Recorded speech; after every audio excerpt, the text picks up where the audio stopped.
안녕하세요. 저는 중화요리집을 35년간 운영하고 있는 60대 남자입니다. 요즘 하도 어렵다 보니 여기저기에서 안타까운 사연들이 보이더라고요. 저도 장사를 하다 보면 여러 차례 겪는 일이기는 하지만 저에게 말씀드리고 싶은 특별한 인연이 있어 이렇게 사연을 보내게 되었습니다. 제가 처음 중화요리집과 인연이 시작된 것은 40년도 더 된 일인 것 같습니다. 고등학교 2학년 때 친구들과 여름방학을 앞두고 기분을 낸다며 짜장면을 먹겠다고 오르르 몰려 동네 중국집에 들어갔죠. 지금에야 짜장면 한 그릇이 별거 아닌 음식일 수 있지만 제가 어릴 때만 해도 최고의 외식 음식이었기에 친구들과 용돈을 모아 짜장면 먹으러 가는 건 꽤나 신나는 일이었답니다. 친구 녀석들과 신나게 짜장면을 먹고 남은 단무지까지 먹고 있는데 한 놈이 나는 나중에 이런 짜장면집 주인하고 싶어. 우리 할머니도 짜장면 실컷 먹게. 라고 하는 겁니다. 그 말에 제 마음이 쿵 하고 내려앉는 것 같더군요. 조부모님과 한 집에 살며 부모님과 다섯 남매가 복작거리는 집의 첫째인 저는 그 말이 무슨 뜻인지 알겠더라고요. 제가 어릴 적만 해도 아이를 셋까지 낳는 것이 일반적이긴 했지만 저희 집처럼 다섯을 낳는 집은 많지 않을 때라 입이 유난히 많다는 생각을 하곤 있었거든요. 그런데 그 많은 입들을 먹일 생각은 못하다가 친구의 그 말에 마음이 확 가더라고요. 그래서 야, 나도 같이 하자. 나도 식구들 짜장면이나 실컷 먹이면 진짜 좋겠다. 해버렸습니다. 그 말에 곁에 있던 친구들은 와르르 웃으며 야, 나중에 서비스 주냐? 양 좀 많이 부탁한다. 라고 농담을 주고받았습니다. 그러고는 각자 먹은 음식값을 모아 주인 아저씨께 드리며 나오는데 혹시 여기서 일 좀 배울 수 있습니까? 하고 여쭈어 봤습니다. 그러자 아저씨는 저를 가만히 들여다보시더니 학생이 공부는 안 하고 무슨 일? 부모님 아시면 큰일이야. 음식 먹으러 나와. 하며 웃으시더라고요. 저는 사장님의 그 말에 인사를 꾸벅하고 나와 집까지 걸으면서 골똘히 생각을 했습니다. 아저씨 말대로 할아버지와 아버지의 기대가 컸거든요. 고등학교를 졸업하면 동사무소에 취직해 공무원으로 살라는 말을 계속 하시기도 했고요. 생전 농사밖에 모르고 사신 양반들이라 펜드는 직업이면 최고라고 여기셨죠. 친구들과 헤어져 논 사이로 길게 뻗은 동네에서 가장 큰 길을 걸으며 집을 보는데 공무원을 해서 동생들 학교는 다 마치게 할 수 있을까? 하는 생각이 들었습니다. 제 밑으로 남순으로 동생들이 있는데 여동생들도 고등학교라도 마쳐야 시집을 보낼 것이고 남동생들 장가 보낼 생각까지 하면 머리가 아플 정도였습니다. 할아버지와 할머니는 연로하셔서 텃밭일이나 하시고 아버지와 어머니가 새벽부터 해가 질 때까지 열심히 일을 하셨지만 밥만 먹었지 다른 곳에 쓸 돈들은 항상 부족했으니까요. 형제들이 나이 차이가 다들 2살 터울이고 막내만 넷째와 3살 차이가 나는 통에 바글바글 북적북적해 일손이 많아 좋기는 했지만 그만큼 돈 들어갈 일이 태산이었으니까요. 나름 동네에서 형편이 좋은 집이었는데도 작물들을 제때에 제대로 팔지 못하면 돈 써야 하는 일은 뭐든 못하는 형편이기도 했고요. 그러다 친구의 말로 생각도 못 해봤던 장사라는 일이 머릿속에 한번 박히니 미련이 떠나지를 않더라고요. 그래서 생각했습니다. 해보기로요. 그렇다고 학생의 신분으로 해볼 수 있는 것은 없었습니다. 당장 시험을 치르면 부모님께 가져갈 성적표의 점수를 유지하기 위해 공부도 해야 했으니까요. 그러다 보니 마음속 열망을 감춘 채 그저 지켜보는 수밖에 없더라고요. 처음에는 학교 앞 짜장면 집 앞에서 드나드는 손님들을 구경했습니다. 가게 문 앞 건너편 길가에 주저앉아 그냥 보는 방법이었는데 그러면서 손님들이 어떻게 들어갔다가 어떻게 나오는지를 관찰했습니다. 관찰을 하다 보니 어떤 손님들이 다시 가게 밖으로 나올 때까지의 시간이 얼마나 걸리는지 파악하게 되더라고요. 밥을 먹기 위해 시간을 투자하는 사람을 알아보게 되었다고 할까요? 하지만 어떤 메뉴를 먹는지 양은 어떻게 결정해서 주문을 하는지는 모르겠으니 답답할 뿐이었습니다. 그러던 어느 날 가게에서 배달을 하시는 분이 제 곁으로 오시더니 야, 너는 뭐 한다고 그렇게 매일 남의 가게를 이렇게까지 들여다보냐? 하고 물으시는 겁니다. 그래서 그 이유에 대해 말씀을 드리니 와, 너처럼 장사를 이렇게까지 미리 공부하는 애는 처음 본다. 자식, 뭐가 돼도 되겠다. 이리 와봐. 하시더니 앞장서서 가게 안으로 들어가셨습니다. 그러더니 짜장면 한 그릇을 가지고 와 제 앞에 놓고는 먹어. 내가 사장님께 말씀드려놨으니까 매일 와서 복잡할 때 아니면 여기 앉아 있어도 돼. 라고 하시는 겁니다. 저는 벌떡 일어나 감사합니다. 감사합니다. 를 외치며 인사를 했습니다. 그런 저를 보며 웃던 배달부 아저씨는 웃으시며 야, 나보다 사장님한테 고맙다고 해야지. 장사 방해 안 되게 한 구석에 잘 있어라. 라고 하시더니 부지런히 오고 가며 음식을 배달하셨습니다. 그렇게 기회를 잡은 저는 가게 안에서 손님들이 음식을 주문하는 스타일을 볼 수 있었고 사장님과 다른 직원들이 어떻게 응대를 하는지 보면서 좋은 점과 안 좋은 점에 대해 혼자 정리가 되더라고요. 그러다 가까운 곳 배달을 한두 집씩 해볼 수 있게 되었고 그에 대한 대가로 짜장면 한 그릇씩을 얻어먹고는 했습니다. 그러면서 자연스럽게 주방에서 설거지를 하고 음식 재료를 다듬고 요리를 하는 법을 배우게 되더라고요. 처음에는 저를 뭐 저런 놈이 다 있나 싶으셨다던 사장님께서도 나중에는 슬쩍슬쩍 알려주시더니 더 나중에는 대놓고 일을 가르쳐 주셨습니다. 그렇게 그 가게에서 저는 일을 배우게 되었던 거죠.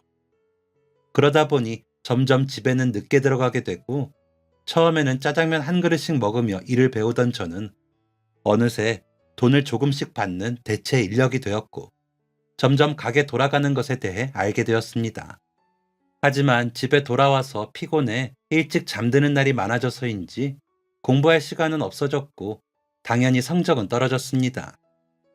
부모님과 조부모님은 난리가 나셨죠. 전교 1, 2등은 아니었어도 반에서 5등 안에는 들었던 제가 반의 중간 등수도 못 미치는 성적으로 떨어졌으니 놀라시기도 하셨겠죠. 친구들과 공부하다 늦는 줄로만 아시고 부모님은 제가 나쁜 길로 빠지지는 않았을까 걱정을 하셨고요. 저도 죄책감이 들기는 했지만 모이는 돈에 저의 미래를 생각해보면 가게에 나가는 것을 멈출 수가 없더라고요. 그저 일만 배울 수 있다면 그 어떤 손해라도 감수할 마음의 준비가 되어 있었다고 해야 할까요? 그때 저는 그렇게 맹목적이었습니다. 어린 마음에 그렇게 해서라도 얼른 자리를 잡고 싶다는 생각을 했던 거죠. 하지만 오래 지나지 않아 할아버님의 친구분이 저를 목격하시는 바람에 들키고 맙니다.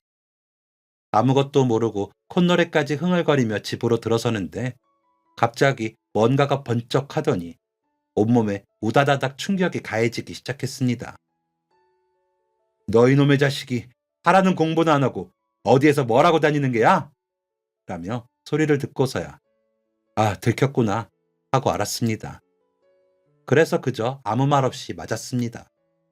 한참을 그렇게 맞다가 보니 너무 아파서 눈물도 나고 화도 났지만 저는 그 매를 피할 마음도 피할 구실도 없었기에 그저 맞았습니다. 한참을 때리시던 할아버지께서는 기운이 빠지셨는지 씩씩거리시면서 마루 끝으로 올라가 앉으시며 나쁜 놈이 제 부모와 할애비 할머니를 이렇게 실망시킬 수가 있어? 공부 안 하고 그러고 다닐 거면 학교도 가지 말고 너희 애비 농사 짓는 거나 따라다녀라 라고 하시더라고요. 곁에서 지켜보시던 어머니가 저를 대신해 무릎을 꿇고 싹싹 비시면서 아버님, 아무리 그래도 학교를 안 보내면 어떻게 해요? 잠깐 방황하는 걸 거예요. 다시 열심히 학교 다닐 거예요. 얼른 잘못했다고 빌어. 라는 말과 함께 저를 잡아당기셨습니다. 뭔가 하고 싶은 말이 많았지만 어머니가 저를 대신해 눈물을 흘리며 빌고 계신 모습을 보니 그저 할아버지께 용서를 구하는 방법밖에 없구나 싶어지더라고요. 그래서 할아버지 잘못했습니다. 다시는 안 그럴게요. 하면서 어머니와 함께 무릎을 꿇고 빌었습니다. 아버지는 그런 저와 어머니를 내려다보시며 아버님, 한 번만 용서해 주세요. 이제 정신 차렸을 겁니다. 라며 허리를 굽히며 머리를 숙이셨습니다. 그러자 할아버지는 한 번만 내 귀에 이런 소리 들리기만 해. 아주 학교고 뭐고 다 못 다니게 할 거야. 라며 방으로 들어가셨습니다. 할머니는 할아버지가 문 닫는 소리가 나자 제 쪽으로 오셔서는 옷을 털어주시며 이놈아, 동생들 보는데 이게 뭐야. 제일 맞이인 너가 정신을 안 차리면 어쩌냐. 이제 그러지 말자. 응? 이 할미 소원이야. 하시는데 눈물이 왈칵 쏟아져 할머니를 붙들고 훌쩍거리며 울었습니다. 그렇다고 미주알 고주알 털어놓지는 못하고 그저 속이 상해서는 그렇게 울기만 했습니다. 방으로 돌아오니 동생들이 저를 걱정스러운 눈으로 보면서 형 안 아파? 라고 묻기에 애써 웃어 보였지만 머릿속은 복잡해졌습니다. 다음날 학교를 마치고 사장님께 가서 집에서 있었던 일을 말씀드리고 그래서 말인데 제가 졸업을 하면 와서 정식으로 일을 배울 수 있을까요? 하고 여쭈어 봤습니다. 사장님은 가만히 제 이야기를 들으시더니 너는 집에서 그렇게 싫어하는데 꼭 이 일을 해야겠어? 할아버님 말대로 공부해서 공무원 해. 그게 더 나을 수 있어. 라며 제 어깨를 두드리시더니 근데 너가 와서 꼭 일을 배우고 싶다면 나는 말리진 않는다. 꽤나 일머리가 있거든. 이라며 일어나셨습니다. 그래서 고개를 숙이며 감사합니다 사장님. 졸업하고 꼭 오겠습니다. 하고 일어서서는 집으로 돌아와 옷을 갈아입고는 부모님이 계시는 논밭으로 가 일을 하기 시작했습니다.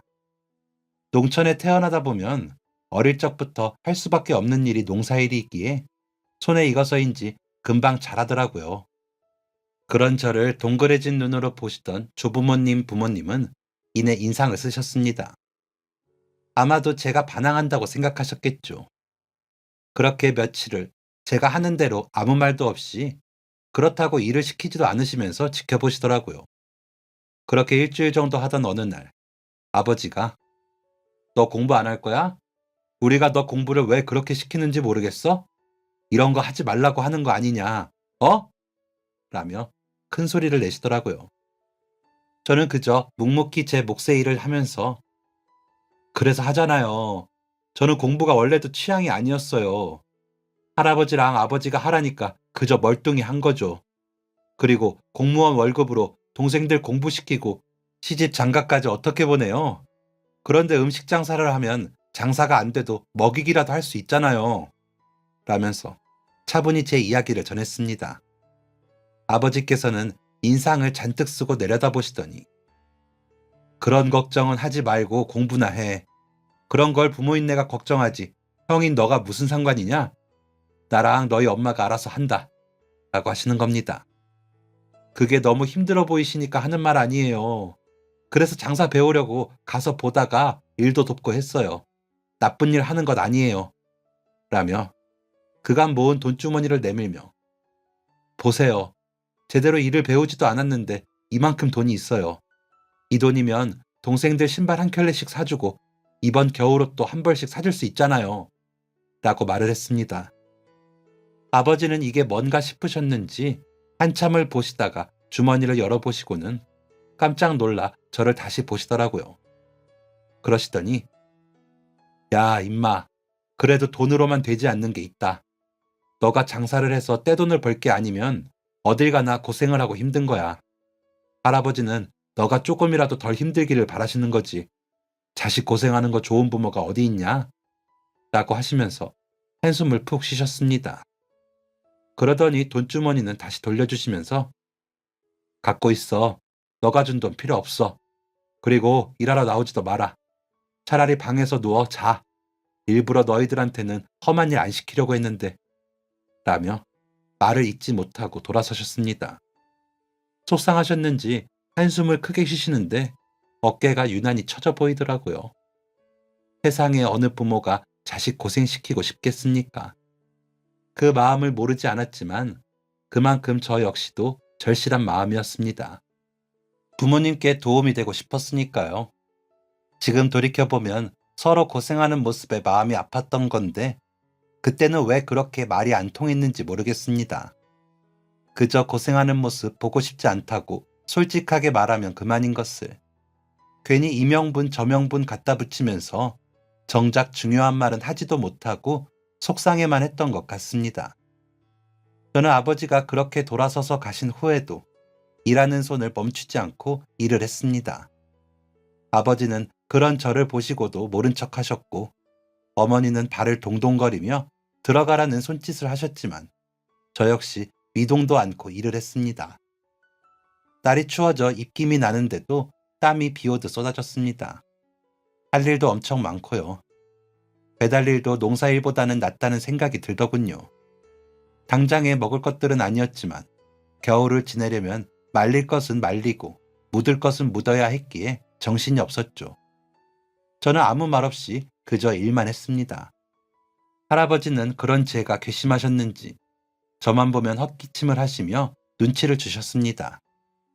딱히 외출도 않고 학교만 마치면 집으로 와 일을 했습니다. 매일 밤 온몸이 쑤시고 아팠지만 그 누구에게도 말을 하지 않았습니다. 그저 견뎠죠. 겨울방학이 시작되고 나서는 하루 종일 일을 했습니다. 농촌의 시골은 나름 할 일이 적은 시기이기도 하지만 봄을 위한 준비를 위해 부지런히 돌아갔습니다. 그 많은 일들을 쉬지도 못하고 하는 것에 비해 집은 넉넉지 못하다는 게 저는 슬펐습니다. 부모님은 그 누구보다 성실하셨고 누구를 해칠거나 모질게 못하시는 분들인데 풍요롭지 못한 삶을 사신다는 생각에 마음이 아팠습니다. 그래서 더 장사에 대한 열망은 커졌습니다. 부지런히 일을 배우면서 돈을 벌어 모아서는 내 장사를 하면 좀 더 나은 삶을 부모님께 살게 할 수 있겠다 싶었거든요. 그런 마음에 더 고집을 부리기도 했고요. 동생들은 그런 저를 불안한 눈으로 봤습니다. 막내와 넷째는 너무 어려서 제게 말을 잘 못했지만 둘째와 셋째는 형, 진짜 왜 그래? 할아버지께 또 매타작이 나고 싶어? 공부만 하면 되잖아. 라거나 오빠, 나 마음이 너무 불안해. 엄마는 무슨 죄야? 라며 울먹거리더라고요. 그런 동생들을 보며 걱정하지 마. 나중에 보면 다 알게 될 거야. 라고 웃고 말았습니다. 사실 공부는 저보다 둘째가 더 잘했고 셋째도 저보다는 나았습니다. 그런데 제가 장남이라는 이유로 모든 지원을 받는 것이 동생들에게 미안해 저는 더 고집을 부렸는지도 모릅니다. 나름의 부채의식이 발동을 해야 했다고 할까요? 번번이 형아 공부해야 하니 너희들이 이것 좀 해. 라면서 힘든 농사일들을 저보다 어린 동생들이 하는 것을 보면서 미안한 마음이 들었거든요. 공부를 하라니 해야 했기에 동생들을 외면하던 제 자신이 비겁하게 느껴졌었거든요. 그럼에도 저보다 동생들이 성적이 더 좋아 기특했지만 미안했습니다. 그래서 공부보다 제가 잘 할 수 있는 일을 막연히 동경했고 그러다 우연히 장사에 대한 동경을 가지게 되었던 겁니다. 처음으로 제가 하고 싶은 일이 생긴 것이었기에 쉽게 포기하고 싶지도 않았고요. 그래서 그런 식으로 부모님과 조부모님에 대한 반항을 계속했습니다. 굉장히 소심했지만 제 나름으로는 큰 결심이었고 한 번도 잊지 않은 일이라 부모님도 조부모님도 놀라셨던 것 같습니다. 그러다 선생님께서도 야, 한두식, 너 갑자기 왜 그래? 집에 무슨 일 있어? 이러면 너가 원하던 공무원도 은행원도 못해. 정신 좀 차려. 라고 하셨지만 제게는 들리지 않았습니다. 장사를 배워서 매일 돈을 벌면 달라질 거라고 생각했으니까요. 그런 저를 지켜보시던 할아버지는 고3이 되고 얼마 뒤 알았으니까 너 말대로 어디 장사인지 뭔지 가서 배우기 시작해봐. 나중에 후회해도 소용없다. 저 고집을 누가 꺾어? 라며 허락을 해주셨습니다. 저는 할아버지의 그 말에 엎드려 절을 하고 사장님을 다시 찾아가 그간의 일들을 말씀드리고 제자로 받아달라 말씀을 드렸습니다.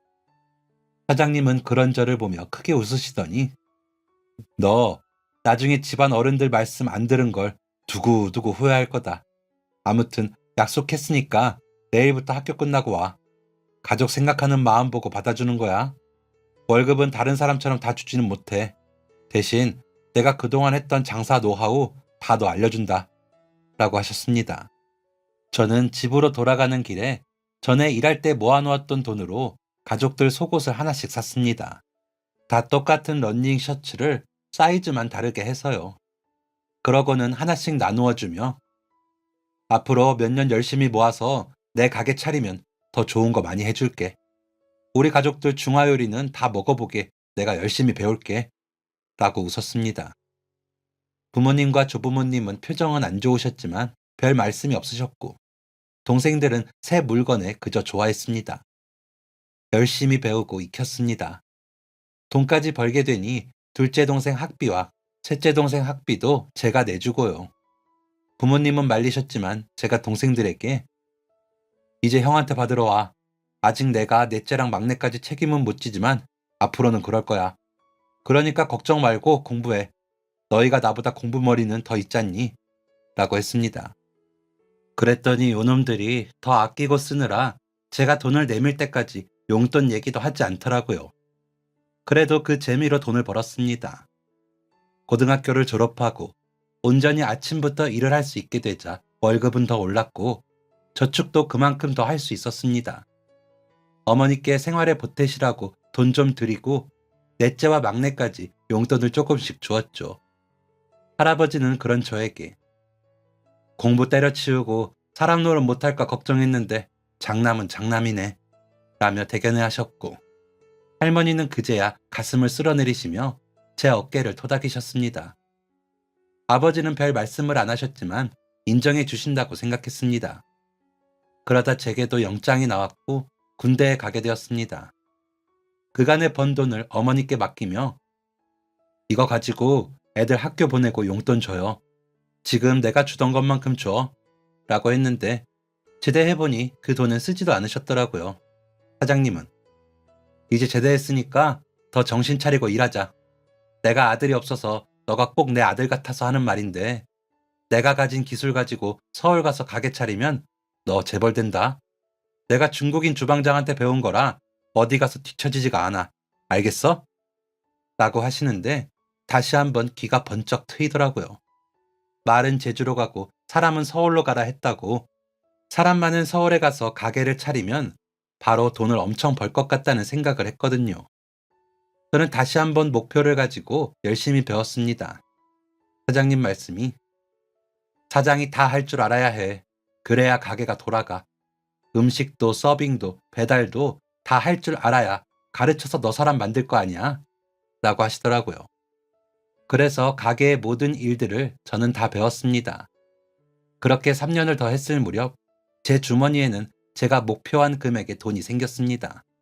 그 돈을 가지고 서울에 가서 서울 가게들은 어떤지 몇 곳을 돌며 일을 해보고 가게를 차리자 싶었습니다.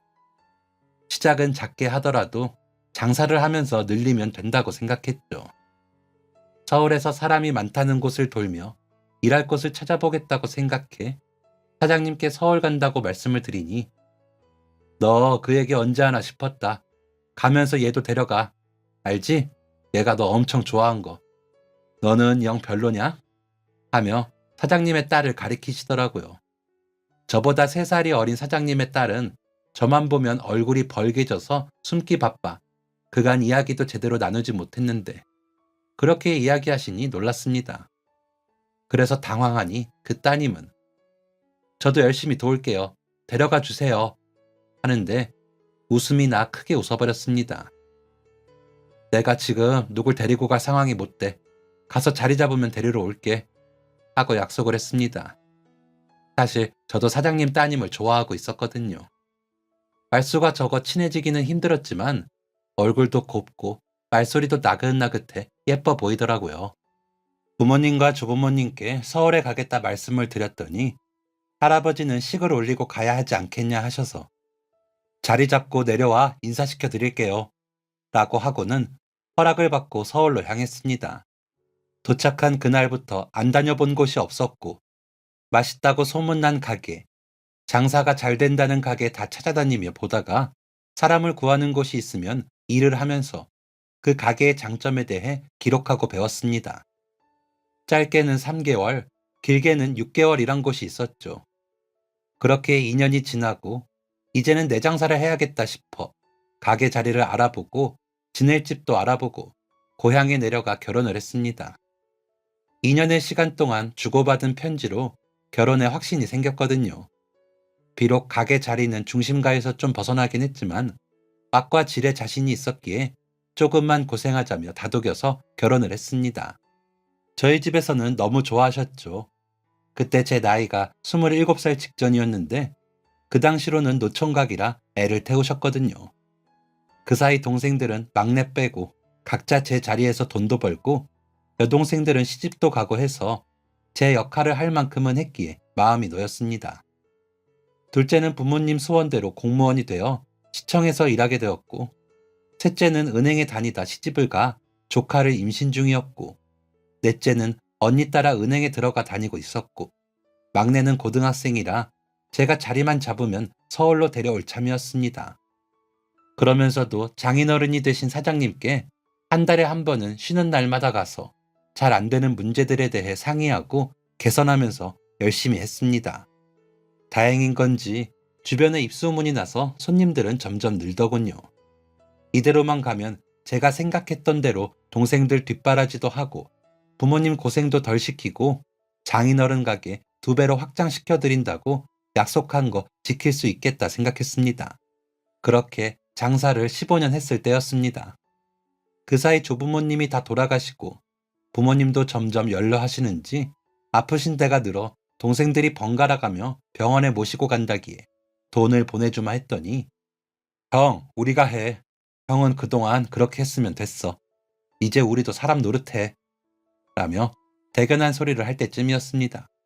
막내는 저를 따라 서울에 왔다가 도저히 장사는 안 맞는다며 도로 고향에 내려가 부모님 농사를 도우면서 새로운 농사법으로 해외로 파는 상품 작물을 재배한다고 열성을 쏟더라고요. 장인어른은 가게를 2배로는 못 늘리셨지만 좋은 가격에 내놓으라는 곳이 많아 고민 중이셨고요.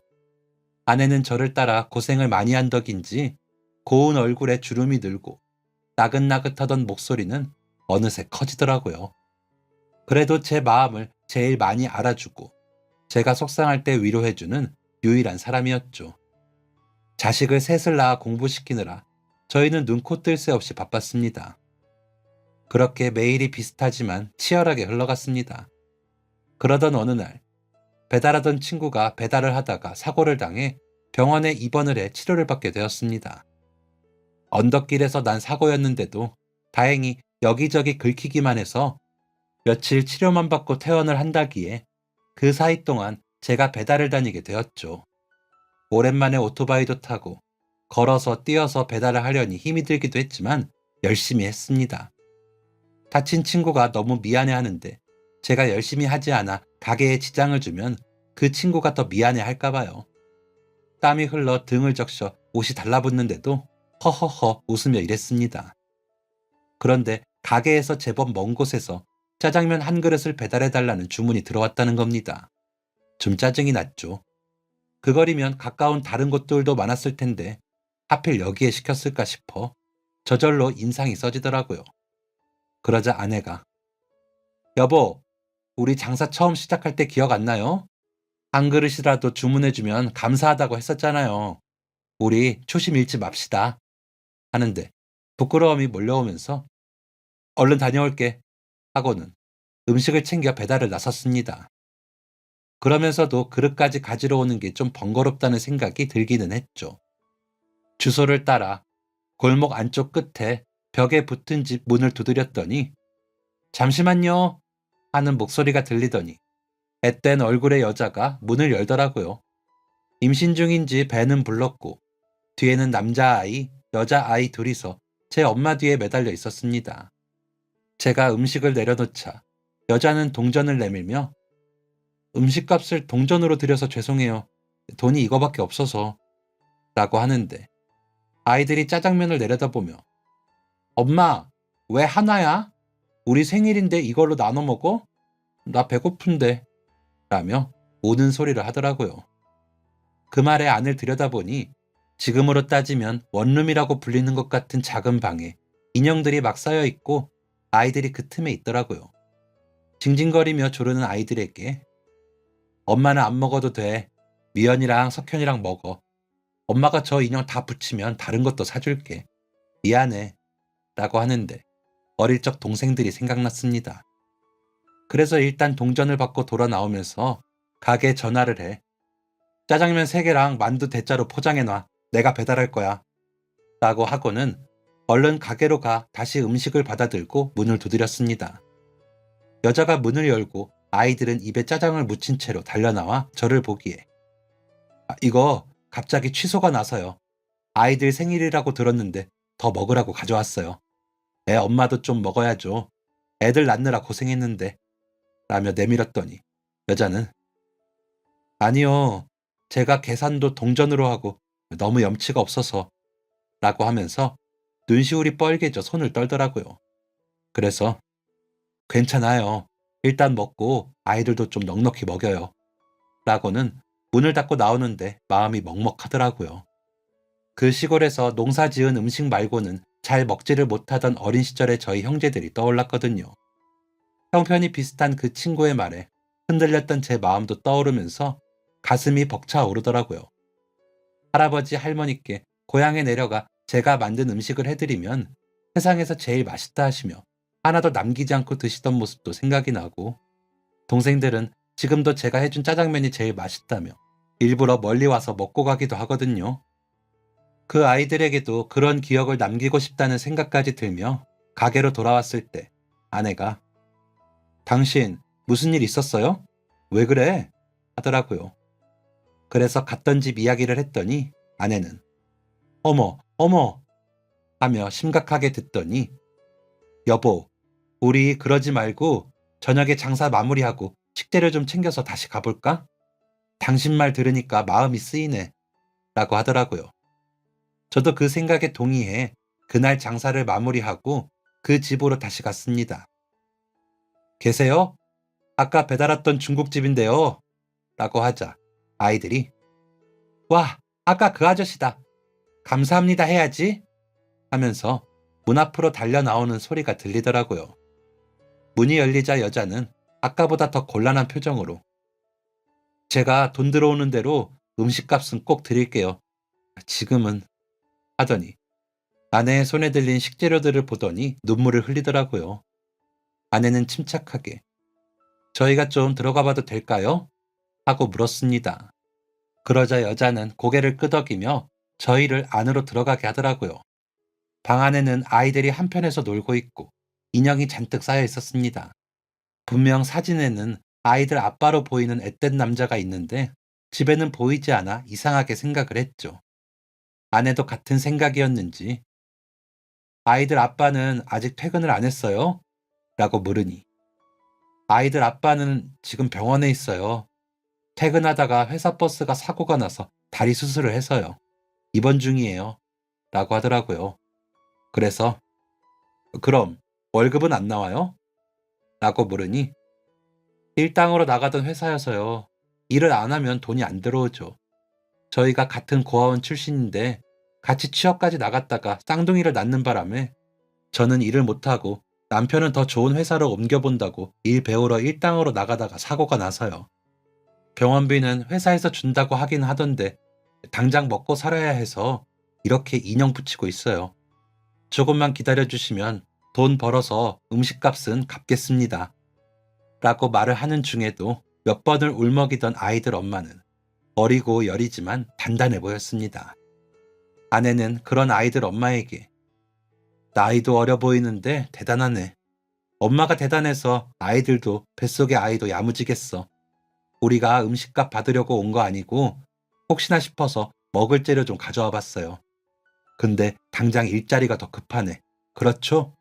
라고 물어보더라고요. 그러자 아이들 엄마는 고개를 끄덕이며 네, 제가 몸이 무거워서 일 주시는 곳이 없더라고요. 일할 것만 알려주시면 이라고 대답을 하자 아내는 아이들 엄마에게 우리 가게에 일손이 좀 부족해요. 장사 시작하기 전에 재료 준비하는데 손이 많이 필요하거든. 장사 시작 전이니까 아이들 데리고 나와서 2시간 정도만 일해봐요. 아이들 아빠는 애 낳기 전에는 퇴원해요? 라고 물으니 네, 다행히도 그럴 수 있다고 의사 선생님이 그러셨어요. 라고 답을 하더군요. 잘 됐네. 일단 나와서 일해요. 애들이랑 같이 갈 수 있는 곳이 없을 거 아니야. 라며 말을 하는 아내의 손을 잡고 고개를 땅바닥에 떨어뜨린 아이들 엄마는 감사합니다. 감사합니다. 이 은혜 꼭 갚겠습니다. 하며 울더라고요.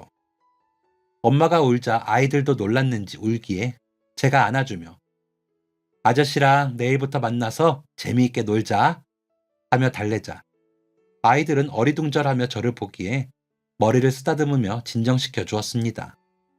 다음날 아침 아이들을 데리고 약속한 시간에 가게 앞으로 온 아이들과 아이들 엄마는 가게 문을 들어서며 고개를 연신 숙이며 인사를 하더라고요. 밝은 곳에서 보니 더 어려 보이는 아이들 엄마의 모습에 마음이 약간 짠하더라고요. 부모도 없이 열심히 사는 어린 부모에게 왜 저런 힘든 일들이 일어났나 싶어 안쓰러워서요. 아내는 아이들과 아이들 엄마를 앉히더니 밥은 먹었어요?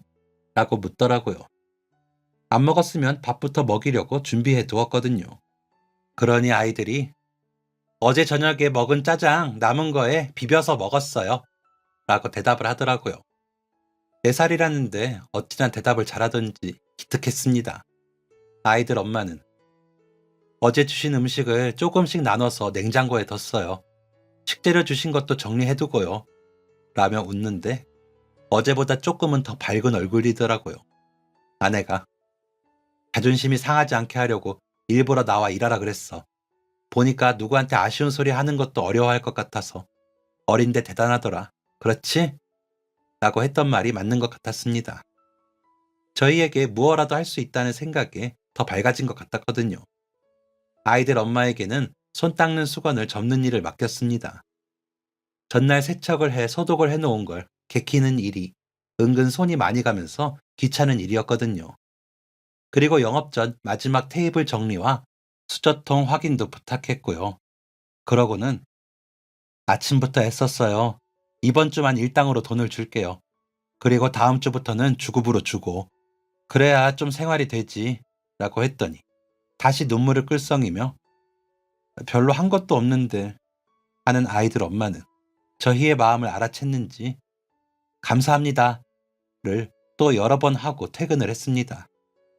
그러더니 그날 저녁 아이들을 데리고 다시 가게로 왔더라고요. 아이들 아빠와도 상의해봤는데 제가 마감할 때 와서 바닥이라도 쓸고 들어가게 해주세요. 그래야 제가 마음이 편할 것 같아요. 안 그러면 저 내일부터는 못 와요. 라며 사정을 하더군요. 아내와 저는 난감했지만 안 그러면 정말 오지 않을까 싶어. 아휴, 정말 고집이 세네. 그럼 내일부터는 일당 조금 더 줄 거야. 라며 웃었습니다. 아이들 엄마는 감사합니다를 외치더니 열심히 바닥을 쓸고 닦았습니다. 배부른 몸으로 어찌나 꼼꼼하게 하던지 대견하게 느껴지더라고요. 아내가 임신했을 때도 떠오르고요. 그때는 일하는 직원들도 많지 않아 아내와 제가 거의 다 직접 했을 때라 아내가 무거운 몸으로 고생 많이 했거든요. 제가 아무리 여기저기 한다고 해도 아내의 손이 안 가는 곳이 없었으니까요. 그래서 그런지 아이들 엄마의 성실한 모습이 더 크게 다가오더라고요. 그렇게 3달을 일을 했을까? 아이들 아빠가 퇴원을 했다며 인사를 와서는 저희에게 엎드려 절을 하더니 그 자리에서 일어나지도 못하고 울더라고요. 아직 손님들이 계실 시간이라 놀라서 얼른 일으키긴 했지만 아이들 아빠가 덕분에 아내랑 아이들이 버틸 수 있었습니다. 감사합니다. 라며 울어 손님들이 무슨 일인가 보시기에 얼른 데리고 가게 안쪽의 방으로 데리고 갔습니다. 거기에서 아이들 아빠는 다시 무릎을 꿇으며 부모님도 없이 둘이서 가정을 꾸리는 게 너무 벅차고 힘들었는데 사장님이 도와주셔서 정말 큰 도움이 되었습니다. 사장님과 사모님이 저희 가족 생명의 은인이세요. 이 은혜를 어떻게 갚을까요? 정말 너무 감사합니다. 하며 계속 울더라고요. 그래서 아이들 아빠를 일으켜 세우며 무슨 은혜, 나도 어릴 때 다 그렇게 도움받고 이 자리까지 왔어. 그렇게 사람들이 서로 돕고 사는 거야. 별일 아니야. 라고 달랬습니다. 그러면서 그간의 일들을 서로 묻고 답하고 이야기를 나누다 보니 밤이 늦어졌더라고요. 그러다 그래, 이제 몸 더 추스르면 무슨 일 할 거야? 뱃속에 아이까지 태어나면 더 열심히 돈을 벌어야 할 거 아니야? 라고 물어보니 아직 정해진 건 없는데 기술을 배우려고 해요. 아내가 너무 고생이라 미안한데 라고 하기에 요리 좀 배워볼래요? 갈 곳이 정해진 게 아니면 이라고 물었습니다. 그러자 아이들 아빠는 눈이 커다래지더니 정말 그래도 됩니까? 저 취사병 출신이라 칼질은 좀 배웠습니다. 염치는 없지만 시켜만 주시면 열심히 하겠습니다. 라며 인사를 하더라고요. 곁에서 듣던 아내는 어쩜 부부가 이렇게 인사성이 좋아? 그럼 이제 연수씨 집에서 좀 쉬게 하고 지민씨가 일하면 되겠다. 갓난아기 낳기 전에 좀 쉬어야지. 라며 제 일처럼 좋아하더라고요. 그리고 다음 날부터 아이들 아빠는 가게에 나와 청소, 배달, 설거지부터 재료 다듬는 일까지 가게의 모든 일들을 배우기 시작했습니다. 예전에 장인어른이 어떤 마음이었을지 조금이나마 느껴지더라고요. 어찌나 바짝부터 열심히 배우는지 가르칠 맛이 났습니다. 다른 직원들도 일 시작한 지 얼마 되지도 않았는데 금방 가까워져서는 같이 잘 어울린다며 일을 해줬고요. 이렇게만 말하면 제가 도움을 준 것만 같지만 사실 이후에 저희가 도움을 받은 셈입니다.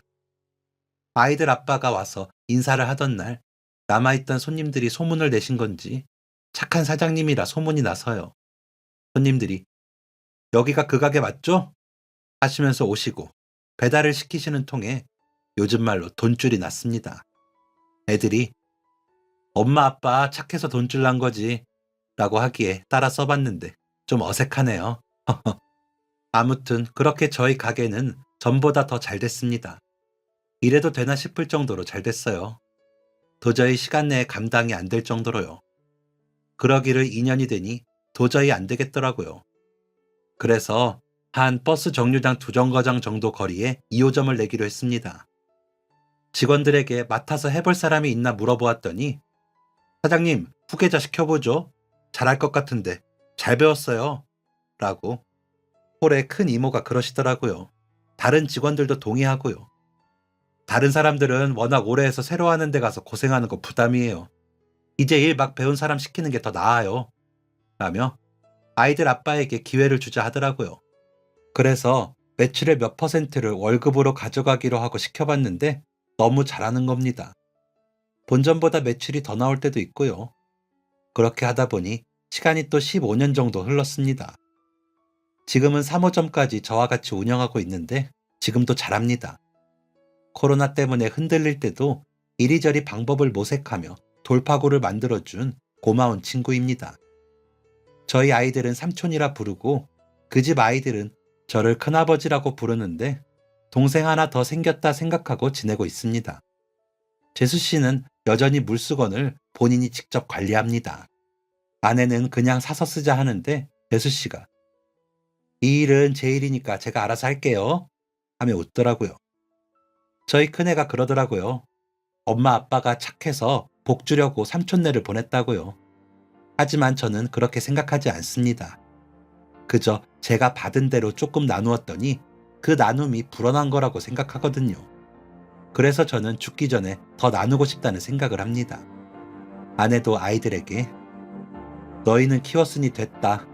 엄마 아빠 죽으면 재산은 다 기부할 거야 라고 하더라고요. 정말 일심동체입니다. 여러분들도 주변에 나누시다 보면 더 크게 돌려받으실 겁니다. 그러니 조금이라도 선한 마음으로 나누세요. 그게 제일인 것 같아요. 복이 돌아오는 날들이 되길 바라며 이만 글 마치겠습니다. 감사합니다. 지금까지 사연 들어주셔서 감사합니다. 사연이 재밌으셨다면 구독과 좋아요를 눌러주세요. 감사합니다. 안녕히 계세요.